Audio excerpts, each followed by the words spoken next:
va proclamer ensemble le nom de Jésus, ce nom tout puissant. Amen.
Dieu n'a vaincu la mort, Jésus est mort et ressuscité, nous l'élevons plus haut.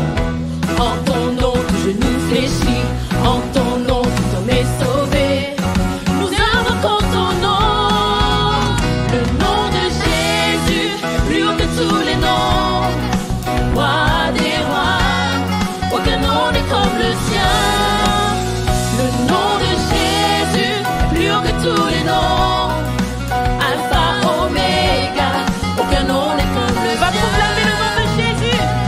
Jésus, Jésus, Jésus.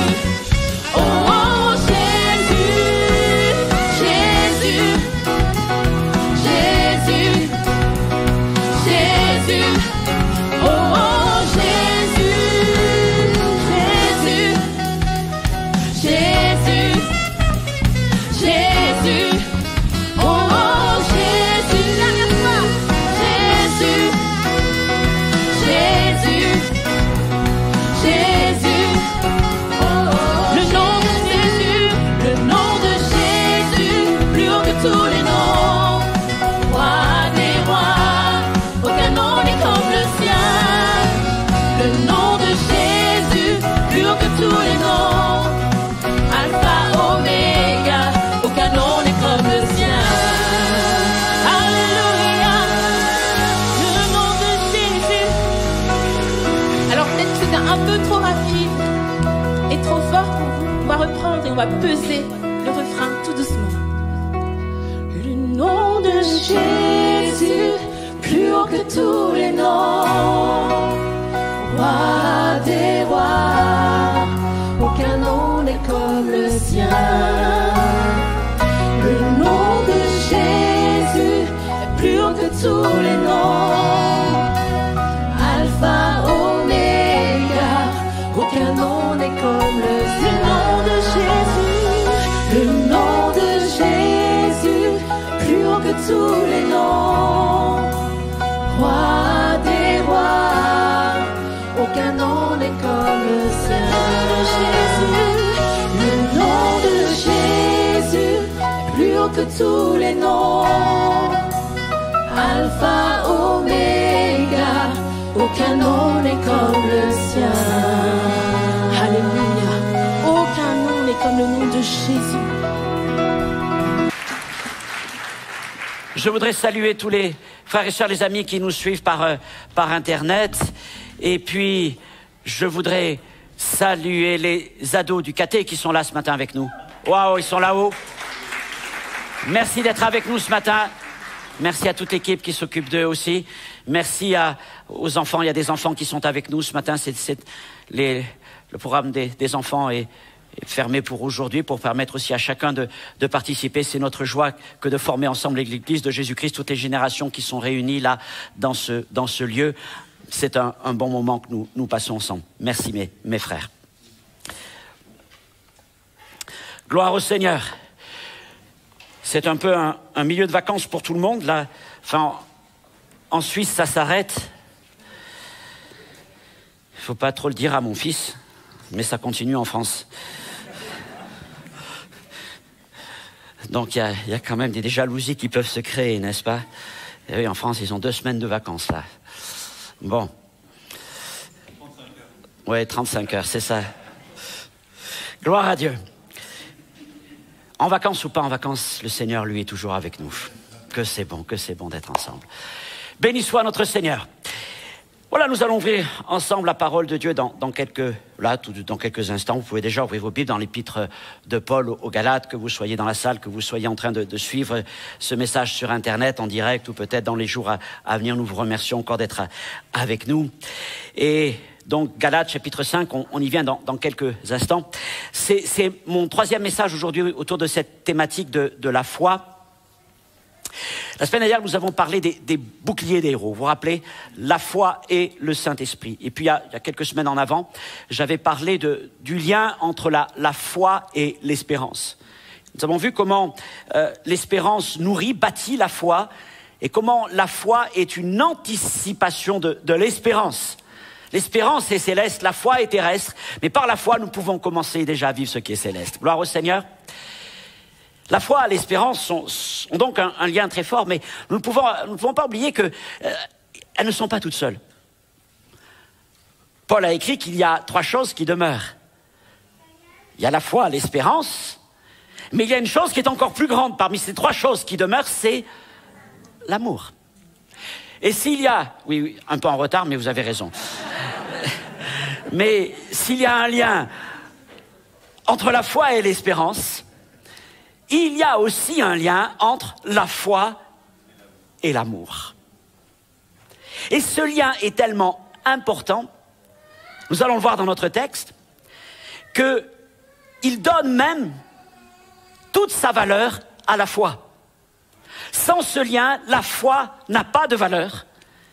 Et nous allons voir aussi que sans ce lien, la foi est sans force. Et donc, important de nous arrêter sur ce qui unit ces 2 choses, qui demeurent pour l'éternité, l'amour et la foi. Je propose que nous lisions ce texte, il va apparaître à l'écran. Galates chapitre 5, versets 5 et 6. Pour nous, c'est de la foi que nous attendons par l'Esprit l'espérance de la justice, car en Jésus-Christ, ni la circoncision, ni l'incirconcision n'a de valeur, mais la foi qui est agissante par l'amour, la foi qui est agissante par l'amour. Seigneur, nous ouvrons ta parole et nous croyons qu'en elle, nous avons la vie. Nous trouvons la vie. Et nous trouvons tout ce qui est nécessaire à vivre pleinement, Seigneur, ton projet de vie pour chacun. Seigneur, ce matin, je voudrais que tu me permettes d'être encore une fois ton messager et que les paroles qui viennent sur mon cœur, sur ma bouche, aillent au-delà de tout ce que j'ai pu préparer, mais qu'elles soient surtout les paroles de Dieu qui vont agir dans le cœur de ceux qui croient. Et je te prie non seulement de déverser ton esprit sur moi, mais sur chacun d'entre nous, présents dans ce lieu, où Seigneur, à l'écoute de ce message chez eux, pour que Seigneur, nous recevons tes paroles et qu'elles produisent en nous quelque chose de glorieux. Seigneur, merci pour ta parole. Oui, Seigneur, elle est notre lampe, elle est notre lumière, elle nous conduit jour après jour. Amen. Le premier point que je veux voir avec vous sur ce thème donc de la foi agissante par l'amour, c'est de dire que la foi sans l'amour est sans valeur. Ou d'une autre manière, de dire que c'est l'amour qui donne de la valeur à la foi. Oui, sans l'amour, la foi n'est rien. Je ne suis pas en train de dire que sans l'amour, la foi ne puisse pas accomplir des choses. Parce que même pour bouger des montagnes, à vrai dire, la foi n'a pas forcément besoin de l'amour. Ce n'est pas moi qui le dis, ce sont les Écritures. 1 Corinthiens chapitre 13, verset 2. « Quand j'aurai même toute la foi jusqu'à transporter des montagnes, si je n'ai pas l'amour, je ne suis rien. » Donc la foi sans l'amour peut transporter des montagnes, oui, peut-être. On va dire que c'est quand même quelque chose d'assez spectaculaire, surtout pour des Suisses. Bien que vous soyez très doués pour faire des trous dans les montagnes. Mais bouger des montagnes, ça c'est quand même autre chose. Mais ce texte nous dit encore une fois que, oui, on peut accomplir des choses par la foi, mais sans l'amour, la foi n'a pas de valeur. Sans l'amour, même les choses les plus extraordinaires, les plus miraculeuses, ne sont rien devant Dieu, et ceux qui les accomplissent ne sont rien devant le Seigneur. La foi, sans l'amour, peut accomplir des exploits, mais elle n'a pas de valeur. C'est-à-dire qu'elle ne produit rien de consistant dans le ciel. Ça n'a aucun écho dans le ciel. Ça n'a aucune durée dans l'éternité. Ce ne sont pas des choses qui demeurent aux yeux de Dieu. Pour reprendre un peu l'expression de Paul, ce n'est qu'un airain qui résonne. Bong. Ça fait beaucoup de bruit, beaucoup de vibrations, mais ça n'atteint pas le ciel. Ça n'atteint pas le cœur de Dieu. Mais c'est vrai que c'est toujours étonnant de constater que certaines personnes, certains enseignants, prédicateurs, tout ce que vous voulez, dont parfois les enseignements nous interrogent, parfois même le témoignage nous porte à la question, mais de les voir accomplir des choses miraculeuses, des exploits, on va pouvoir dire. Et on se dit, mais parfois, mais comment de telles personnes peuvent-elles accomplir ces miracles si elles ne sont pas d'authentiques serviteurs de Dieu? Et on pense que miracle, guérison, égale forcément approbation de Dieu. Mais Jésus nous met en garde. Matthieu chapitre 7, verset 22. « Plusieurs me diront ce jour-là, au jour où nous rendrons compte tous devant le Seigneur, « Seigneur, Seigneur, n'avons-nous pas prophétisé par ton nom? N'avons-nous pas chassé les démons par ton nom? Et n'avons-nous pas fait beaucoup, pas un, mais beaucoup de miracles? Alors, je leur dirai ouvertement, je ne vous ai jamais connu. Retirez-vous de moi, vous qui commettez l'iniquité. » Alors nous notons ici que Jésus ne remet pas en cause les miracles, les guérisons, les délivrances, les prophéties, tout ce que vous voulez. Oui, ça s'est passé. Oui, vous avez accompli cela, oui, vous avez fait cela, c'est vrai. Et il reconnaît même, mais vous l'avez fait même par mon nom. C'est vrai. Il n'est pas en train de dire vous l'avez fait par le nom d'un autre. Il n'est pas en train de dire que vos miracles sont des supercheries. Il est en train de dire ce que vous avez fait, vous l'avez fait par mon nom. Pour autant, Jésus les réprouve. Pourquoi? Parce qu'ils n'ont aucune communion avec lui. Ils ont accompli des miracles parce qu'ils croient que son nom est puissant. Mais ils ont utilisé son nom comme un moyen pour aboutir à des fins. Mais en vérité, ils n'avaient aucune communion, aucune intimité avec lui. Alors Jésus reconnaît leurs œuvres, oui, c'est vrai, mais ne les reconnaît pas, eux, comme ses serviteurs, comme ses enfants. Et souvent, les chrétiens sont perplexes. Mais comment ce genre de choses peut-il arriver? Comment peut-on accomplir un miracle, une guérison, une délivrance, et en même temps, même en plus par le nom de Jésus, et puis de dire, ben, c'est pas authentique, en tout cas, c'est pas selon la volonté du Seigneur. Bien, je vais vous dire que, à l'extérieur de l'Église, et parfois même de faux ouvriers de Christ, ou des gens ont plus de foi que les chrétiens. Ont plus de foi que les chrétiens. Que les authentiques disciples de Jésus-Christ. Ils sont plus convaincus de la puissance du Seigneur pour agir. Et donc, il y a des miracles, il y a des choses extraordinaires qui se produisent. Et alors, on y va, on court après, on prend. Oui, mais ça ne veut pas dire que ce qu'ils ont accompli était selon le cœur du Seigneur. Nous rappelons aussi que Jésus nous invite à ne pas juger ou examiner les hommes d'après leurs œuvres, même les œuvres les plus miraculeuses ou d'après leurs paroles. Mais d'après quoi juge-t-on les hommes? D'après le fruit qu'ils portent. Qui dit fruit nous fait penser bien sûr à Galates chapitre 5 verset 22, le fruit de l'esprit. Et la première facette du fruit de l'esprit, c'est l'amour. C'est l'amour. Autrement dit, plus l'amour que les œuvres, même celles de la foi. Plus ce qui anime la foi que ses résultats eux-mêmes.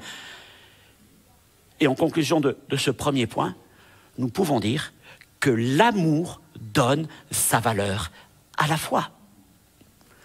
L'amour donne sa valeur à la foi. Qu'est-ce qui fait que les œuvres de la foi retentissent dans le ciel à la gloire du Seigneur? C'est ce qui la porte, c'est ce qui la motive, c'est l'amour. C'était mon premier point. Deuxième point. L'amour est l'énergie de la foi, la puissance de la foi.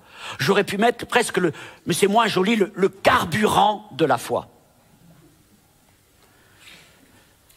Paul nous dit, en conclusion du chapitre 12 d'un Corinthiens 12, 31, que la voie par excellence dans le domaine des dons spirituels, donc dans le domaine spirituel, mais aussi dans le domaine de la foi, la voie par excellence, c'est l'amour. Et la foi et ses œuvres n'ont donc de sens que si elles sont pétries d'amour. Alors, pour résumer, reprendre simplement ce que nous avons vu au premier point avant d'enchaîner, l'amour est en quelque sorte le marqueur de l'œuvre de l'esprit dans la vie d'un homme ou d'une femme. À quoi reconnaît-on un disciple de Jésus-Christ? À l'amour. Et deuxièmement, l'amour, c'était la conclusion de ce premier point, l'amour donne sa valeur à la foi. Maintenant, pour avancer, je dis que l'amour est aussi la puissance de la foi. L'amour rend la foi agissante, selon les propos de Paul. Le verbe grec agissant est très intéressant. Il est traduit aussi dans d'autres endroits par opérant, opérer, rendre efficace. En grec, c'est le verbe énergéo. Vous voyez ce qu'il a pu devenir? Énergie. L'amour énergise la foi. La foi tire son énergie de l'amour. Plus la foi est branchée sur la batterie amour, et plus notre foi pourra aller loin et produire de grandes choses selon le cœur du Seigneur. L'amour est l'énergie de la foi. Mais n'est-ce pas le témoignage que Jésus nous laisse tout au long des évangiles? La foi de Jésus ne procédait pas d'une vaine mécanique spirituelle et d'un désir de produire quelque chose devant les hommes, les femmes. Il n'a pas cherché à se mettre en scène. Il n'a pas cherché à faire du spectaculaire, à faire du miraculeux, Jésus. Lorsque les religieux juifs lui demandent un signe, ou lorsque le roi Hérode, devant qui il comparait au jour de son procès, lui demande un espèce de tour de passe-passe, mais Jésus se refuse. Jésus se détourne.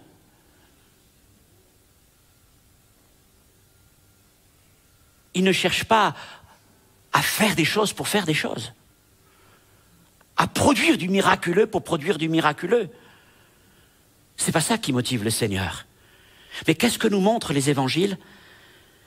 Que ce qui le poussait à agir, c'était l'amour, la compassion. N'était-il pas ému de compassion?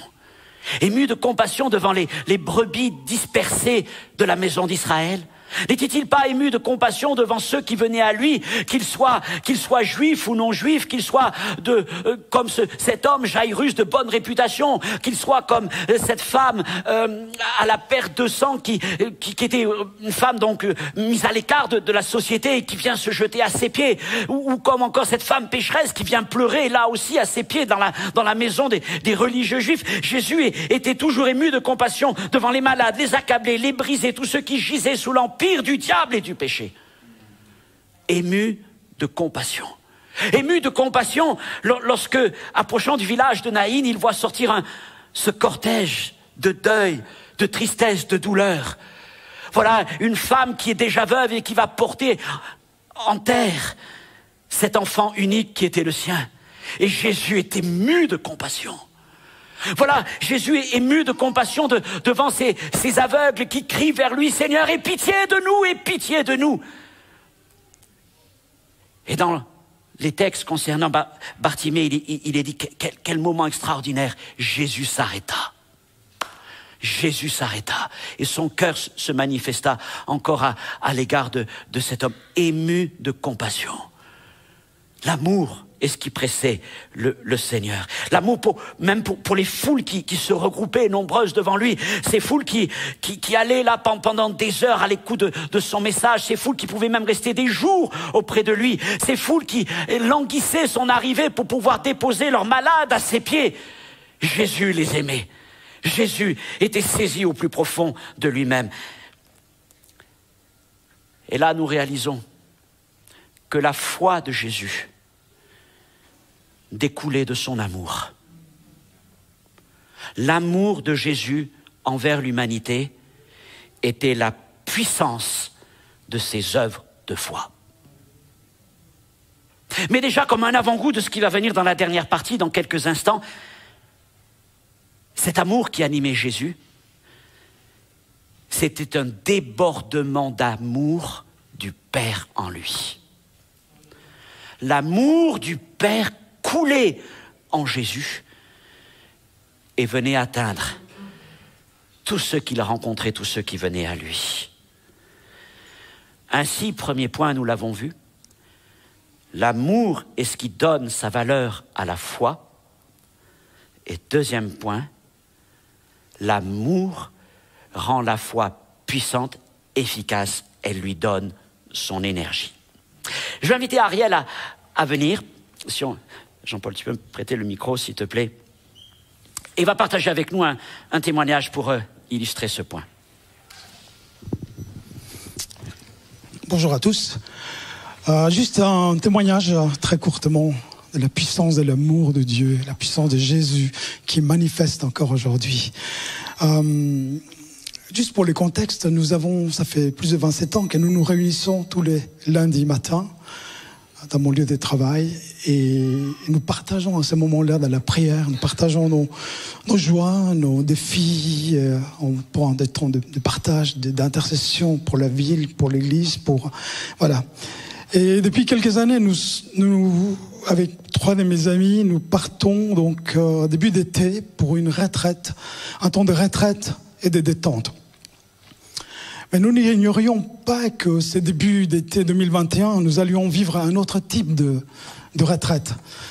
En effet, l'ami qui devait nous accueillir avait contracté le Covid et était dans une situation préoccupante.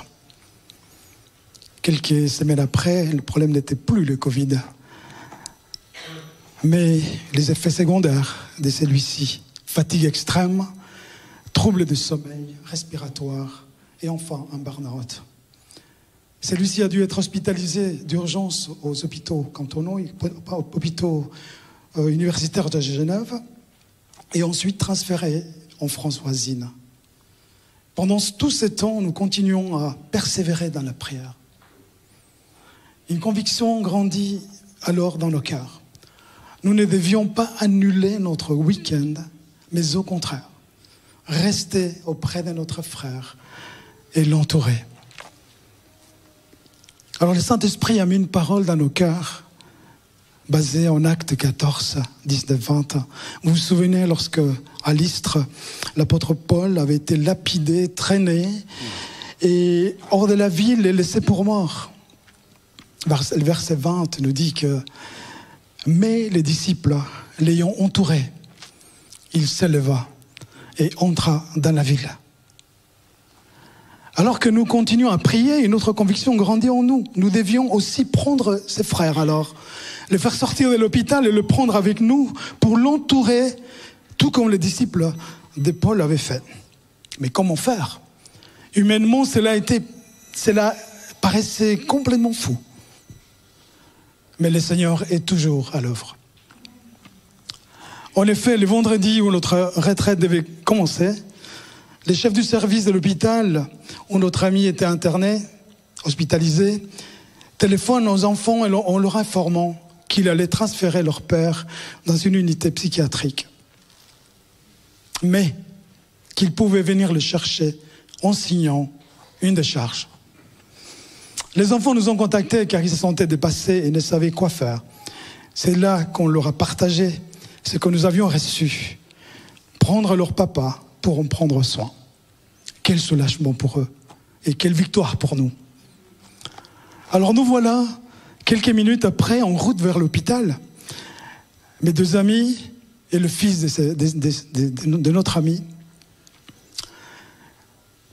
nous l'avons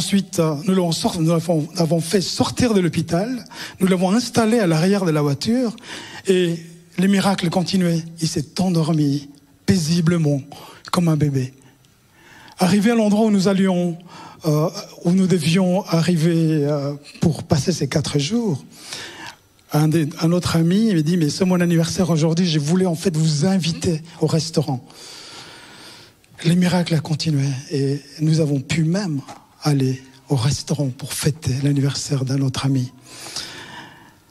Et voilà que nous sommes restés 4 jours entourant notre ami de nos prières, de notre affection, partageant la parole de Dieu et tout notre amour en Christ. Et jour après jour, on voyait l'amour de Jésus agissant, se manifestant au travers de la guérison. Alléluia. Après ces 4 jours, il a pu se relever et reprendre progressivement ses activités.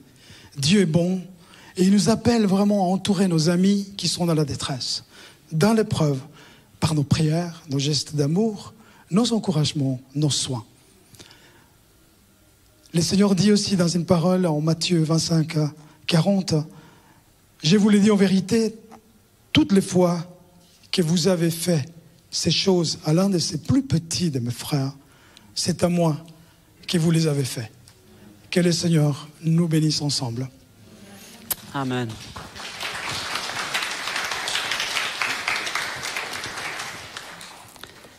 La puissance de l'amour. Ce qu'Ariel nous partageait me faisait penser aux évangiles dans Marc, chapitre 2. Vous connaissez bien l'histoire de ces 4 hommes qui transportent leur ami. Il ne faut pas passer à travers la foule. Tellement de gens autour de Jésus dans cette maison, il est rassemblé. Alors il faut monter sur le toit, que d'efforts, n'est-ce pas? Et vous êtes passé par-dessus l'administration. Ça, c'est... Enfin, vous avez travaillé avec eux. Je n'ai pas dit que vous n'avez pas volé. Non. Mais, alors, ils font ça. Et vous avez... N'est-ce pas une démonstration d'amour? Ouais. Savez-vous comment Jésus répond, verset 5? Jésus, voyant leur foi. Dans cette démonstration d'amour de ces 4 hommes avec ce paralytique, ou dans cette démonstration d'amour d'Ariel, de ses amis pour cet ami malade, Jésus a vu leur foi. Jésus a vu leur foi. Et dès qu'ils l'ont mis dans la voiture, voilà que le Seigneur a commencé à agir. Et tout au long de ce week-end, pour restaurer cet homme. Un jour, c'était encore au début de mon ministère, ma grand-mère maternelle, qui était vraiment pour moi ma mamie, était hospitalisée d'un cancer. Et au niveau de l'œsophage, enfin, voilà, du système digestif. Elle me demande de venir la voir. J'habitais, à l'époque, nous habitions en région nantaise, elle était de Bordeaux. Et elle me demande, viens faire l'onction d'huile, viens prier. Bon, je descends. Je dis, de faire l'onction d'huile et la prière à mamie, c'est quelque chose qui vient vous chercher. Et j'ai réalisé, en partageant, réfléchissant à ces choses, j'ai réalisé que ce jour-là, j'ai plus prié par amour que par la foi. J'ai plus prié par l'amour que par la foi. Et je crois que mon amour, là, était beaucoup plus élevé que ma foi. Mais je veux croire que cet amour, sans m'en rendre compte, a boosté la foi.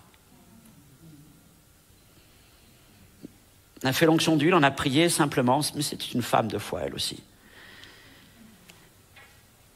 Et j'ai appris, là, dans les heures qui ont suivi, que de son corps s'était détaché une masse. Le Seigneur avait visité. Le Seigneur l'avait visité. Oui, la prière de la foi est agréable à Dieu. Mais pas la prière de la foi mécanique, de la foi en 7 étapes, en 10 clés. La prière de la foi animée par l'amour. La prière de la foi sans l'amour ne sert à rien. Et je vais vous dire, finalement, peut-être que la plus puissante des prières, c'est la prière de l'amour qui va booster notre foi. Et ça m'amène donc à mon 3e point, maintenant. Merci à Ariel pour ce beau témoignage. Grandir dans l'amour pour grandir dans la foi. Mais il nous faut quand même préciser quelques points. L'amour qui énergise la foi n'est pas simplement celui qui provient de nos sentiments. Parce que je dirais que quel que soit cet amour humain, il n'a certainement pas la force requise pour rendre la foi agissante.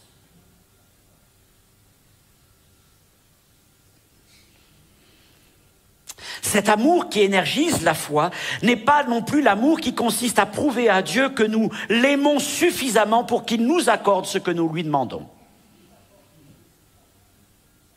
Nous n'avons pas à prouver à Dieu que nous l'aimons.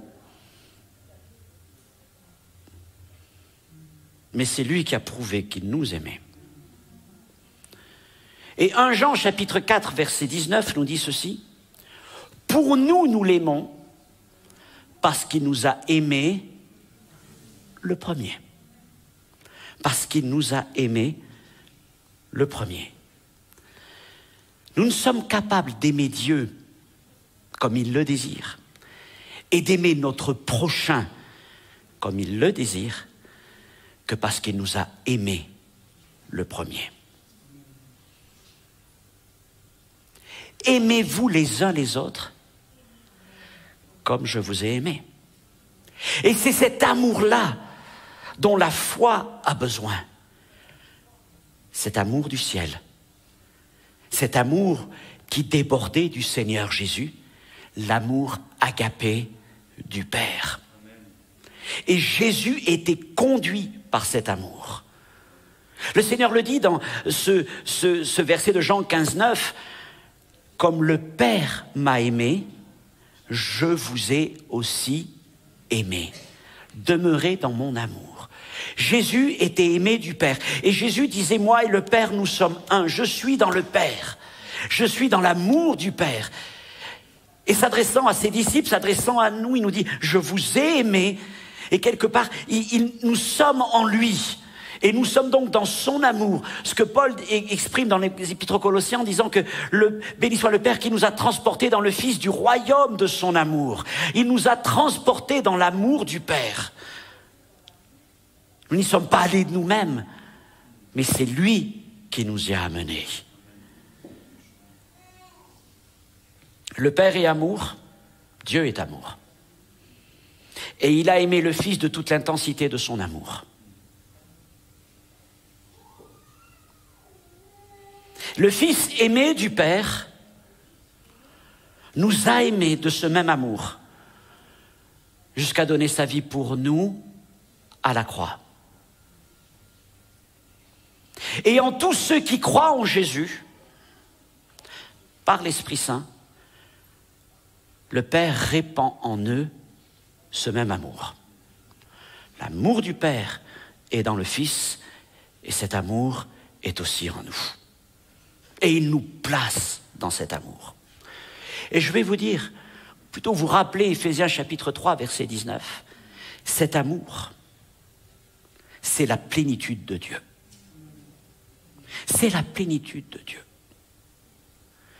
Et l'apôtre nous invite alors à prendre le temps de comprendre, de connaître, d'expérimenter, de vivre l'amour du Seigneur. Et plus nous prenons le temps d'essayer de le découvrir, quelque part de le mesurer dans sa largeur, dans sa longueur, dans sa profondeur, dans sa hauteur. Tout ça nous dépasse tellement. Mais plus nous apprenons à chercher l'amour de Dieu, et plus Dieu nous remplit de sa plénitude. Plus Dieu nous remplit de sa plénitude.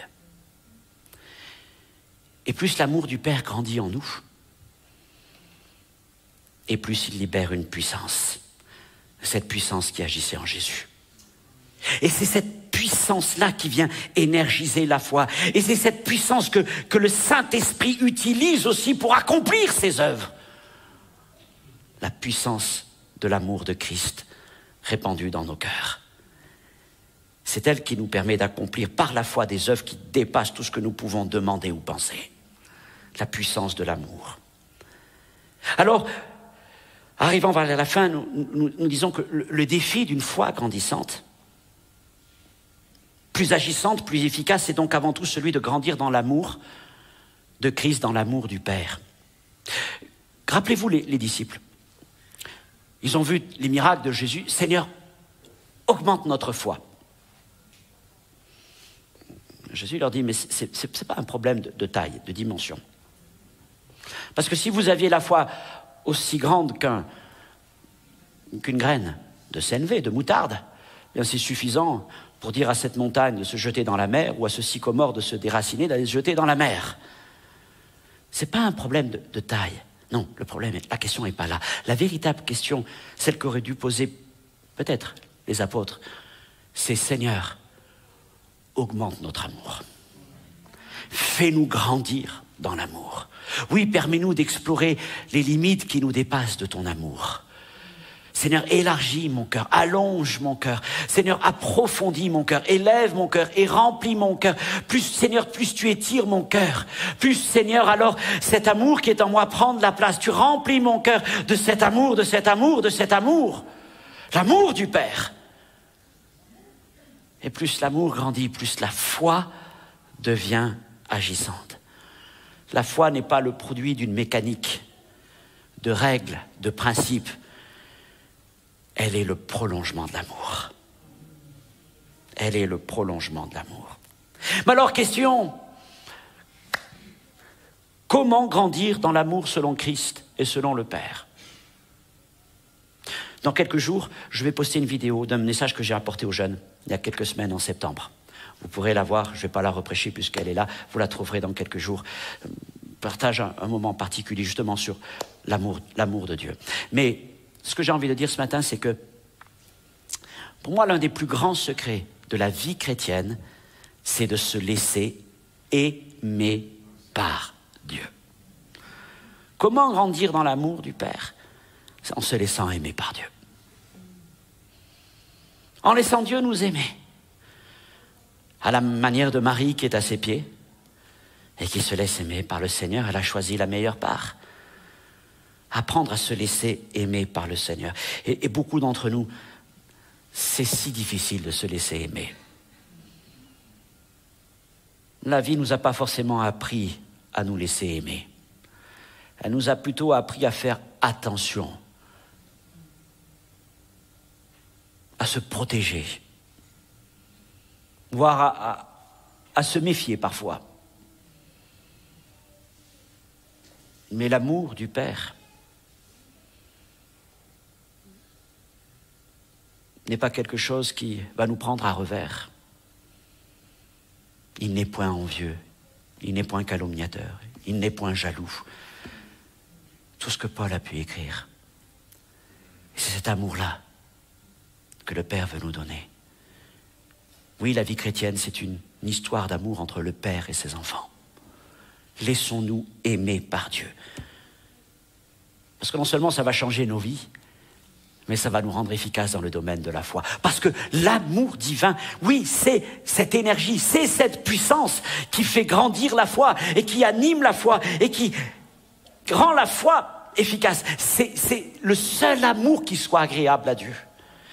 Parce qu'il est pur, il est véritable. Cet amour-là que Dieu répand dans nos cœurs. Alors notre foi sera de plus en plus agissante, alors que nous laisserons Dieu nous aimer de plus en plus. laissons-nous aimer par Dieu. Et nous grandirons dans l'amour et nous grandirons dans la foi. Alléluia. Pour finir, en conclusion de ce message,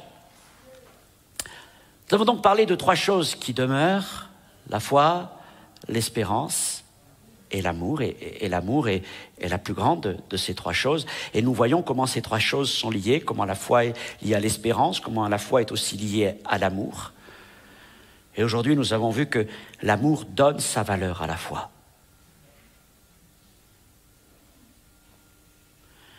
Deuxièmement, nous avons vu que l'amour énergise la foi. Elle lui donne sa puissance.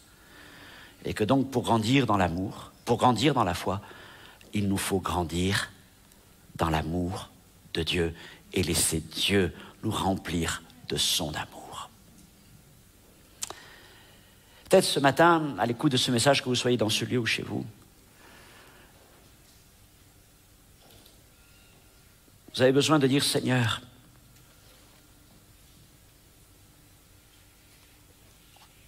mon premier besoin dans ma vie chrétienne, je comprends, c'est pas la foi, c'est l'amour. C'est l'amour. Et tout d'abord, te laisser m'aimer,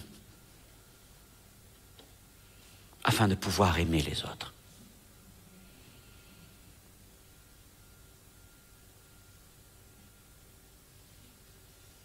Le Seigneur veut tellement t'aimer, il t'aime tellement, il nous aime tellement. Il a montré son amour pour nous, en ce que Christ est mort à la croix alors que nous étions encore pécheurs.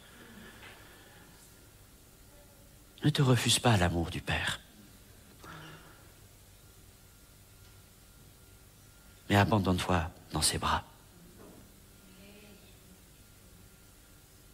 Laisse-toi tout entier aller dans cet amour. Plonge tout entier dans cet amour. Laisse-toi immerger. Laisse-toi renouveler, rafraîchir, consoler, restaurer. Ose tout simplement lui dire, Seigneur, j'ai besoin d'être aimé. Peut-être c'est plus facile quand on a, 18, 20 ans, ou comme les ados qui sont là-haut. Eux, ils sont parfois un peu timides, c'est vrai. Mais à 20 ans, on a envie d'être aimé. Et puis arrive un âge où on se dit, l'amour. Parfois, l'amour est devenu tellement routinier, ou alors l'amour est parsemé de tellement de blessures. Ou alors on se dit, Seigneur, l'amour, c'est pour les jeunes. Mais j'ai envie de vous dire, l'amour du Père n'a pas de limite. Et mon frère, ma sœur, quel que soit ton âge, du plus jeune qui est là ce matin au milieu de nous, des ados, des jeunes, ou plus âgés qui sont là, nous avons tous besoin d'être aimés par Dieu. Tu veux voir ta foi être ranimée, prendre une autre dimension, un autre éclat, alors laisse l'amour de Dieu remplir ta vie. Dieu veut t'aimer. Dieu veut t'aimer tout simplement. Alléluia.